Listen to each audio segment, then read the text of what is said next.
abonnés, chers téléspectateurs. Merci de nous rejoindre dans notre émission spéciale Ramadan Karim.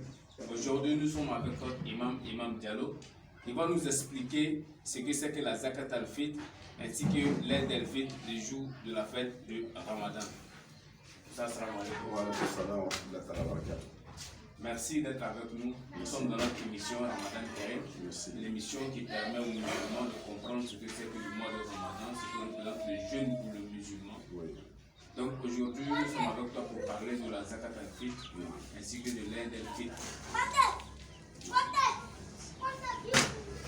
أعوذ بالله من الشيطان الرجيم بسم الله الرحمن الرحيم إن الحمد لله نحمده ونستعينه ونستهديه ونعوذ بالله من شرور أنفسنا ومن سيئات أعمالنا من يهد الله فلا مضل له ومن يضلل فلا هادي له أشهد أن لا إله إلا الله وحده لا شريك له وأشهد أن محمدا عبده ورسوله إن أصدق الحديث كتاب الله وخير الهدي هدي محمد صلى الله عليه وسلم وشر الأمور محدثاتها وكل محدثة بدعة وكل بدعة ضلالة أعاذنا الله من جميع البدع ومن الضلال.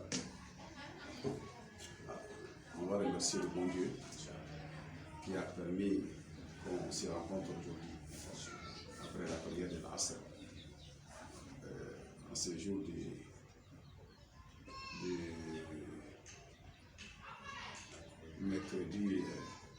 5 mai 2021, le 23e jour du mois béni, le mois carême de Ramadan, l'an 1442 hégirien.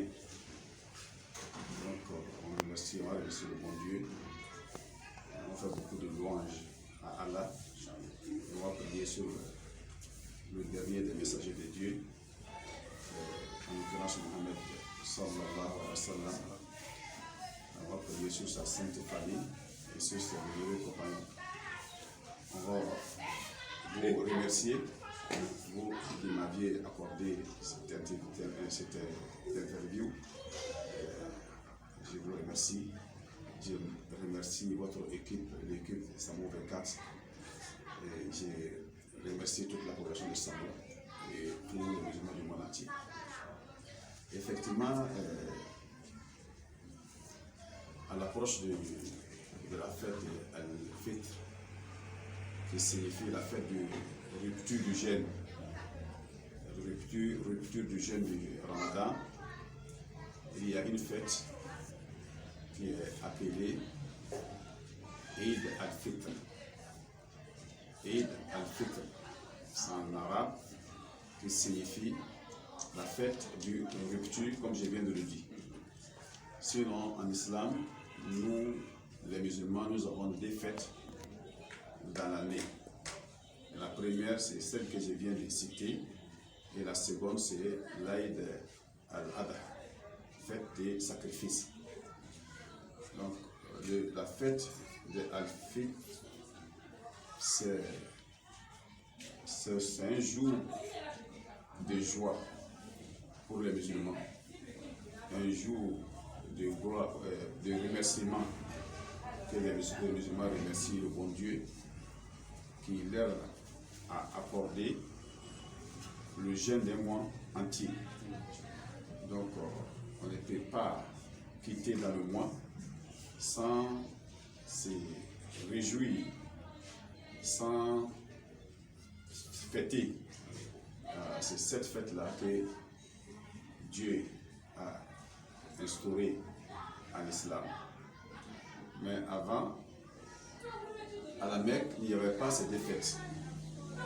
Les fêtes-là sont commencées à Médine, après l'immigration du prophète vers Médine.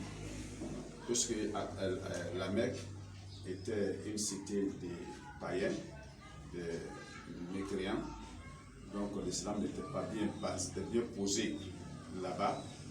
Maintenant, quand il est parti à Médine, il allait trouver que les habitants de Médine, dans l'année, ils avaient des fêtes, mais ce n'étaient pas des fêtes musulmanes. Donc maintenant, comme la ville tout entière s'est reconvertie à l'islam, le prophète a dit que aujourd'hui, je vais changer des fêtes que vous fêtiez avant mon arrivée, Dieu va changer ça pour deux autres fêtes qui sont les fêtes d'Aïd al-Fitr, la fête de rupture, et la fête d'Aïd al-Adha, la fête du sacrifice. Voilà comment ces fêtes-là sont venues en islam. Donc nous allons rentrer maintenant dans la zakat al-Fitr. Non. À quel moment est-ce que ça vient dans le mois de Ramadan et comment on doit le faire aussi? Okay. Et je vais vous remercier encore, M. Fofana. Louer Allah, je fais prière sur le dernier des messagers d'Allah, Muhammad sallallahu alayhi wa sallam, paix et salut soit sur lui. Zakat al-Fitr, c'est comme on vient de le dire, Aïd al-Fitr. Sur ces deux, il y a ces deux mots-là. Ces deux noms-là se terminent par al-Fitr. Le premier, c'est Aïd al-Fitr. Et le deuxième, c'est Zakat al-Fitr. Aïd al-Fitr, c'est la fête du rupture. Donc, Zakat al-Fitr aussi, c'est la Zakat ou le monde de la rupture. Zakat al-Fitr, le monde de la rupture. C'est-à-dire le monde qu'on donne lorsqu'on veut quitter dans le jeûne, qu'on veut quitter dans le mois de Ramadan. C'est ça qui est Zakat al-Fitr. Et cette Zakat-là, vous n'allez pas trouver ça dans le Coran. C'est une Zakat, mais ce n'est pas la Zakat qui est l'un des piliers de l'islam. Vous savez que l'islam a 5 piliers. Voilà, donc la Zakat vient en 3e position. Mais cette Zakat-là, le prophète sallam l'a instaurée en islam pour pouvoir aider les pauvres musulmans en Médine qui n'avaient pas des moyens, qui ne préparaient pas chez eux, à la maison, qu'ils étaient contraints de sortir pour aller chercher la nourriture du jour, le grand jour de la fête, chez les voisins, dans le village, dans la ville de Médine. Le prophète sallam n'a pas bien apprécié ça. Il a dit que, puisque les musulmans, Dieu dit que les musulmans sont des frères, nous sommes des frères, donc une famille ne peut pas préparer chez lui à la maison, laisser l'autre famille se balader dans les rues, chez les voisins, pour chercher la nourriture du jour. Donc il a dit, il n'est pas joli de voir ce genre de choses. Donc c'est pourquoi il a dit, acquittez-vous des zakat al-Fitr pour donner à vos frères pauvres, comme je viens de le dire, qui n'ont pas les moyens pour préparer chez eux. C'est avec ce que vous donnez à ces pauvres-là, ils vont pouvoir préparer chez eux à la maison avec leur famille. Donc on ne va pas sentir leur pauvreté. Donc on va sentir que tout le monde a bien fêté, tout le monde a préparé chez lui et ça va accroître la fraternité entre les musulmans. Donc voilà pourquoi la Zakat al-Fitr est venue. Et le moment, il y a le moment préférable. Voilà, il y a un moment d'obligation et il y a un moment de préférence. Le moment de préférence, c'est de faire, c'est de donner sa Zakat al-Fitr avant le jour de la fête, c'est-à-dire avant la fin du mois de Ramadan, d'un jour ou 2 jours. Pour d'un jour avant ou 2 jours avant, pour tranquilliser l'esprit du pauvre. Parce que lui, il est toujours dans l'embarras, parce qu'il n'avait rien, il n'a rien. Donc, si on lui donne quelque chose avant, et avec ça, il est tranquillisé, il est tranquille, il a l'esprit tranquille, il sait que vraiment, je vais bien fêter avec ma famille. Donc, il est préférable de faire sortir la zakat avant 1 ou 2 jours. Sinon, le moment obligatoire, c'est de faire sortir la zakat le jour de la fête avant de partir au lieu de la prière, qu'on appelle al-Musalla.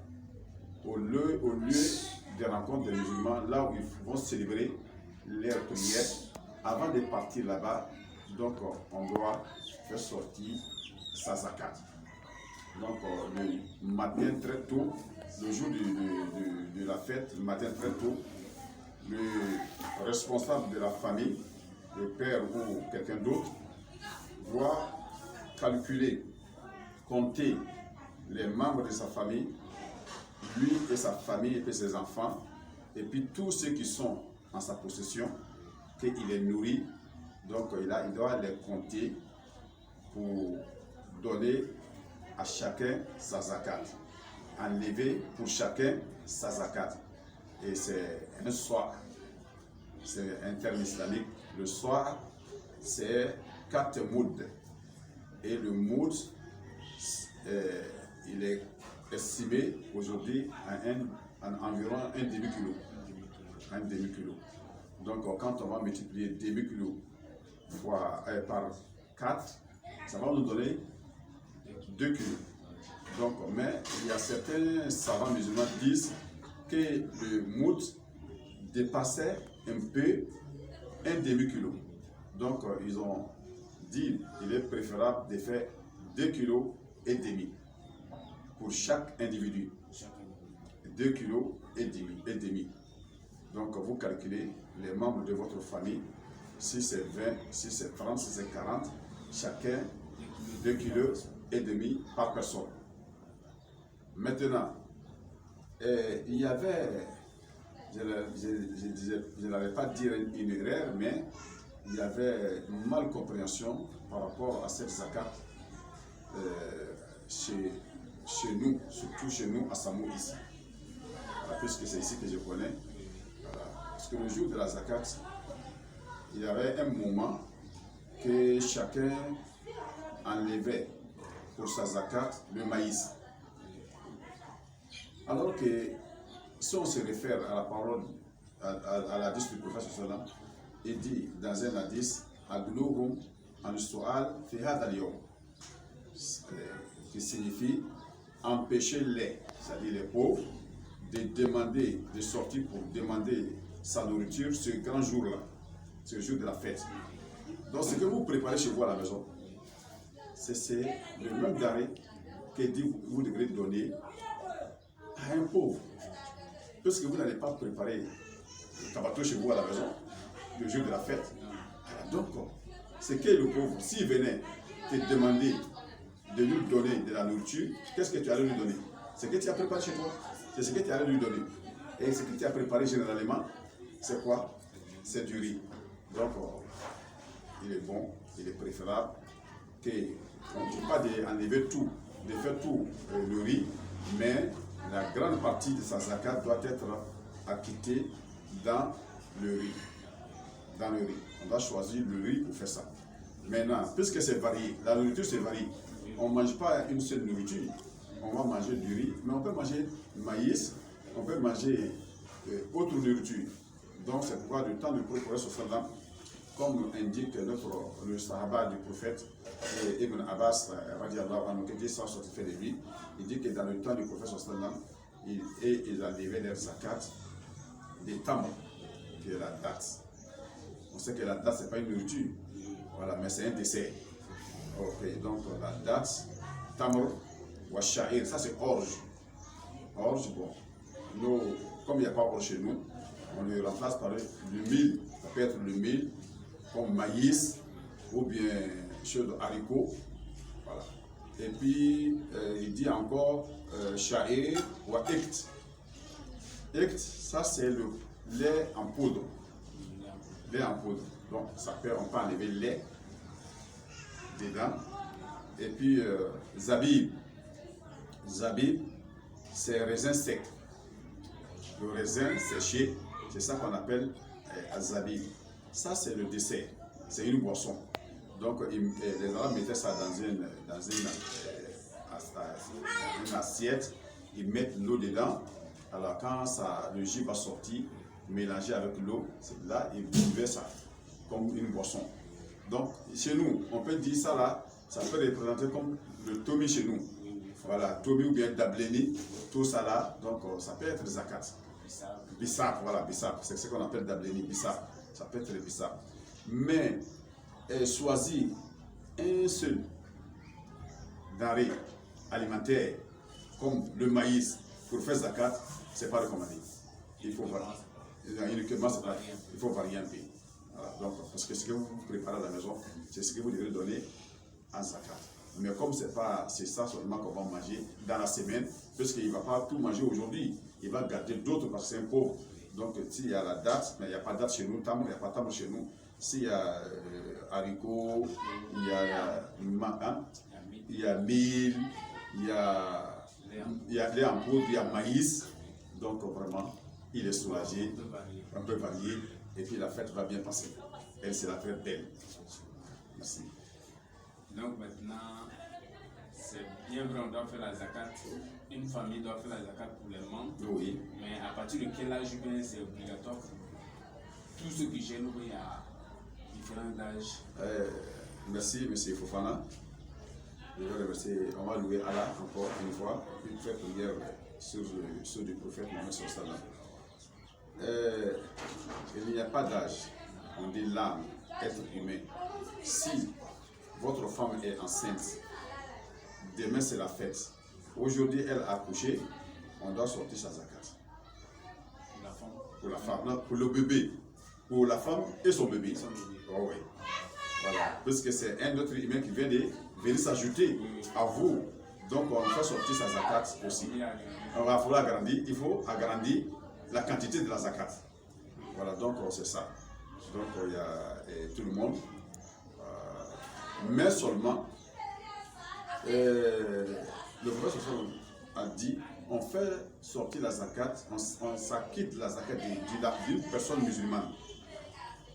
S'il y a quelqu'un chez toi qui n'est pas musulman, même si c'est ton enfant, son propre enfant, s'il ne prie pas, il n'est pas musulman, sa zakat est annulée. Tu ne dois pas enlever sa zakat. Non. C'est sur les musulmans. Il faut être musulman. La première condition, il faut être musulman. Sinon, il n'y en a pas parce qu'il faut être un homme libre ou bien un esclave.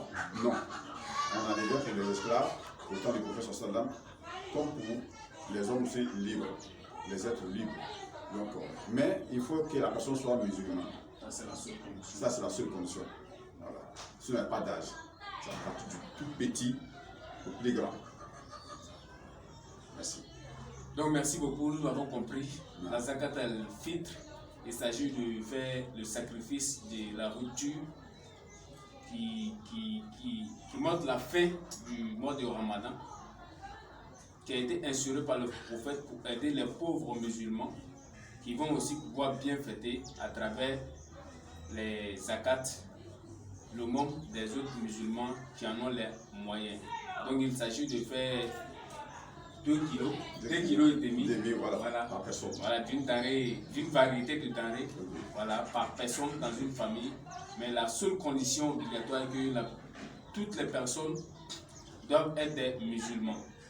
Donc ça, Inch'Allah, nous allons entrer maintenant dans l'aide al-fitr, comment organiser, comment la prière même s'organise. Merci, M. Fofana. On va louer Allah subhanahu wa ta'ala, prier sur le dernier des messagers d'Allah sallallahu alayhi wa sallam, sur sa sainte famille, ses vénéreux compagnons et sur tous les musulmans. Alhamdulillah, je vais vous remercier, renouveler mon remerciement à vous et à toute l'équipe.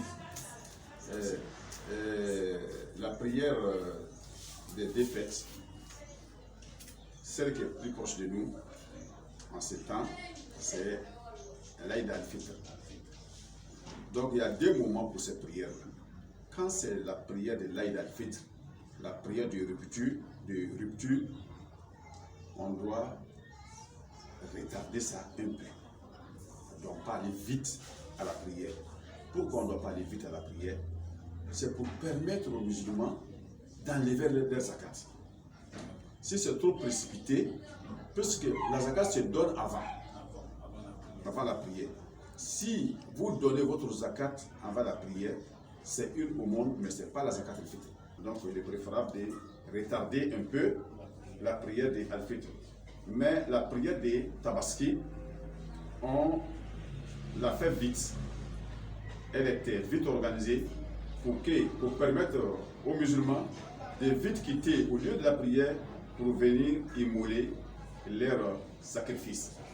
Donc, mais si on tente, puisqu'ils vont manger dedans, Donc il faut qu'ils reviennent vite de la prière pour pouvoir immoler. Donc Tabaski, on l'a fait vite, mais rupture du jeûne, là, Ramadan, on les retarde. Et puis encore, avant de partir à la fête du rupture, du Ramadan, il faut déjeuner, il faut prendre un petit déjeuner. Ça, c'est une sunnah du prophète sallallahu alayhi wa sallam. Une sunnah du prophète. Et quant à la Tabaski, pour celui qui veut sacrifier, qui a une bête à immoler, ne doit pas déjeuner avant de partir à la prière. Il doit aller faire la prière avec l'imam. En retour maintenant, au retour de la prière, il va immoler sa bête et le foie de sa bête, prendre un peu dedans pour rompre son petit jeûne qu'il a pris l'intention de faire avant de partir à la prière. Voilà, c'est deux éléments qu'on doit préciser pour les musulmans, pour les deux prières. Maintenant, il est recommandé, encore ça aussi c'est une sunna du prophète, quand on se rend à la prière d'une voie, d'une route, on doit retourner vers une autre route. Ça c'est le premier chemin que tu as pris pour aller à la prière, par une autre route, par un autre chemin. Voilà. Ça aussi, on dit aux musulmans de vraiment bien respecter cela, parce qu'en respectant la sunna du prophète, ça apporte notre croyance et ça nous permet d'avoir beaucoup de choses, de bénédictions. Voilà, donc le prophète le faisait en son temps sur la sabbat. Donc nous devrons limiter dans ses actions, dans ses paroles, dans ses actions, on doit limiter. Donc encore, qui doit aller à la prière et qui ne doit pas aller à la prière? Tous les musulmans doivent partir à la prière, hommes comme femmes. Même les femmes en menstruation doivent aller en menstruation doivent aller à la prière. Mais ce n'est pas des autres femmes qui sont propres. Voilà. Elles se mettent à l'écart. Elles s'écartent un peu des autres. Mais la fête, les enfants, les hommes, les femmes, tout le monde doit partir. Puisque l'imam doit prier pour tout le monde. Il doit invoquer pour Allah pour tout le monde. Donc la prière de l'imam là, tout le monde doit en profiter. Tout le monde doit bénéficier de sa prière. Donc tout le monde doit partir. Comme j'ai dit, les autres, ceux qui ne sont pas bien propres, elles se mettent à l'écart. Et ceux qui sont propres, elles se mettent dans le rang ensemble, les hommes ensemble, avec les enfants. Donc voilà pour pendant la prière ou sur le lieu de la prière, comment les uns et les autres doivent se tenir, parce que tout le monde est là, il y a beaucoup d'hommes, donc comment la discipline, voilà. Comment la discipline, c'est d'abord de suivre les recommandations du prophète Mohammed sallallahu alayhi wa sallam. Quand vous partez à la prière, que ce soit la fête du rupture ou la fête des Tabaski, on ne doit pas faire une nafla avant les 2 rakats de la prière de l'imam. Vous savez que l'imam doit faire 2 rakats avec la communauté, avec sa fidèle, avec ses communautés. Mais on ne doit pas aller, puisque moi je suis vite arrivé, il faut que je fasse 2 rakats pour attendre l'imam. Là, il n'y a pas de prière, ça ne se fait pas. On attend l'imam, quand l'imam va venir, tout le monde se debout pour prier avec l'imam. Alors, arrivé au lieu de la prière, il est recommandé de faire un takbira. Takbira, c'est l'Eid. On dit que la takbira, c'est la fête. Allahu Akbar, Allahu Akbar. La ilaha illallah, Allahu Akbar, Allahu Akbar, walillahi alhamd. On peut ajouter Allahu Akbar kabira, walhamdulillahi kathira, wa subhanallahi bukratan wa asila. ولا إله إلا الله الله أكبر ولله الحمد. Donc vous allez remarquer que quelqu'un va lire ça, il va réciter ces paroles-là, ces takbira-là, et les autres vont réciter, répéter avec le répète et l'ensemble accompagne avec cette répétition-là l'imam de chez lui à la maison jusqu'au mousson, là, le lieu de la prière. Mais pour petite fête, pour la fête de rupture, ça se commence à partir du matin, à partir du salat al-fajr, après la prière de fajr, on commence jusqu'à ce que l'imam aille à la mosquée, à la prière. Mais quand l'imam va quitter là-bas à la prière, et là c'est fini. On ne doit plus faire ça encore. On ne peut plus ça. Voilà. Mais on voit qu'il y a certains musulmans, ils accompagnent l'imam avec ces mêmes prières-là, ces mêmes takbir-là pour venir chez eux, chez l'imam à domicile, à la maison. Ce n'est pas obligatoire. Ce n'est pas recommandé. On fait pour venir. Mais si on fait pour venir, ce n'est pas grave. C'est pas grave. Mais on fait pour partir, mais on ne fait pas pour revenir. Pour la petite fête, la fête de rupture. Mais la fête de Tabaski, on fait le jour de la fête, qui est le jour de Tabaski, et 3 jours avant, après plutôt, 3 jours après. Ces 3 jours-là sont appelés les jours de Tashrik. Et ces jours de Tashrik-là sont aussi considérés, ont le même titre que le jour de la fête. Le jour J. Donc c'est les fêtes, c'est-à-dire le musulman s'il n'a pas pu immoler sa bête le jour J de la fête, il peut le faire le lendemain, 3 jours après. Voilà, 3 jours après.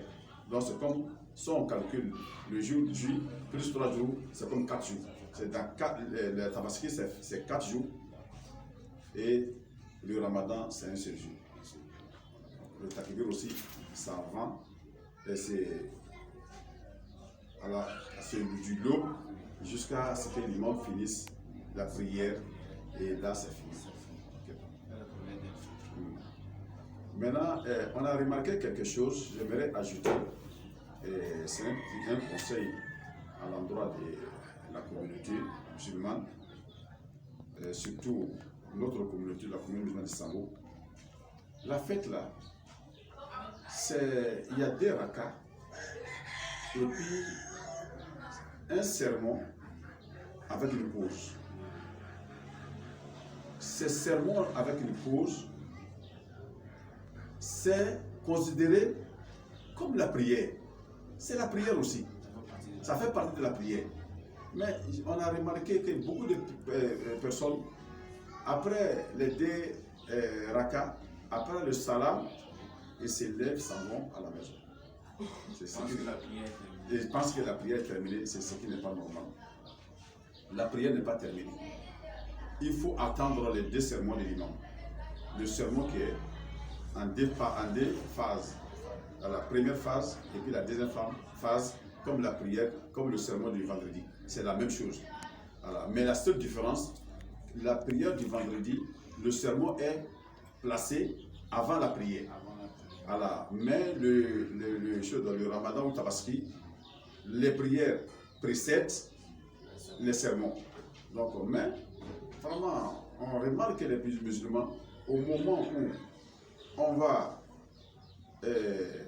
lire le sermon, ils s'en vont à la maison. Laisser l'imam seul avec d'autres communautés, et ce qui n'est pas normal. Voilà, on doit mobiliser, sensibiliser les musulmans. Voilà, surtout à travers vous, Samo 24, expliquer que si on se rend à la prière, c'est pour aller prier avec l'imam, écouter le sermon. Les 2 font la prière. C'est les 2 qui font la prière. Ce n'est pas un seul côté qu'il faut prendre et laisser l'autre côté. Voilà, comme on a remarqué. Donc, je passe par vous pour que vous sensibilisez les gens, voilà, à votre manière. S'ils ont compris, Dieu va vous payer avec cette sensibilisation-là. Voilà, donc, chers téléspectateurs, vous l'avez compris, la prière du l'Aïd el-Fitr comme l'Aïd el-Kébir, ce n'est pas uniquement les 2 rakats à faire, mais aussi le serment à prononcer qui fait partie intégrante de la prière qu'il faut aussi prendre le temps d'écouter avant de partir à la maison. Ça, c'est bien ça. C'est bien ça. C'est bien. Donc maintenant, je pense que nous avons terminé avec la science du jour. Mais restez avec nous, notre émission Ramadan Karim.